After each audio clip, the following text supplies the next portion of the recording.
નમસ્કાર ખેડૂત મિત્રો, મારું નામ છે વિપુલ જાદવ અને અન્નદાતા એગ્રીકેર તરફથી આપ સર્વ મિત્રોનું હાર્દિક સ્વાગત કરું છું. તો આજે આપણે રહીમના પ્લોટમાં ઊભા છીએ, જે ધર્મેશભાઈની 100 વીઘાની રહી છે એમાં આવ્યા છીએ.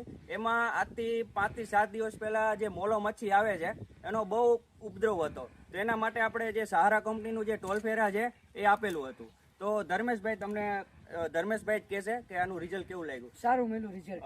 ધર્મેશભાઈ, આ ટોલ ફેરા તમે કેટલું વાપર્યું છે? મેં 100 વીઘામાં વાપર્યું. 100 વીઘામાં ટોલ ફેરા વીઘે કેટલા પંપ? 3 પંપ. વીઘે 3 પંપ. અને પંપે કેટલું માપ? 40 ml નું. અને રિઝલ્ટ કેવું છે? સારું લાગ્યું રિઝલ્ટ. બધી મચ્છી મરી ગઈ છે. બધી મચ્છી આવી ગઈ છે. તમે નજીકથી જોઈ શકો છો કે આ જે રહી છે, આ રહીમાં જે મચ્છી છે,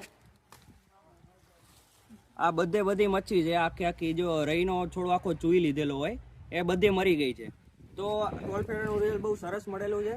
તો આવી જ રીતે રહી છે, જીરાનો પાક છે, જેમાં મોલો મચ્છીનો બહુ એટેક આવી જતો હોય તો આખો છોડવો ચૂઈ લેતું હોય છે. તો એના માટે જે આપણે ટોલ ફેરા છે એનું બહુ સારું રિઝલ્ટ છે. અને પંપે 40 ml નું માપ રાખવાનું છે.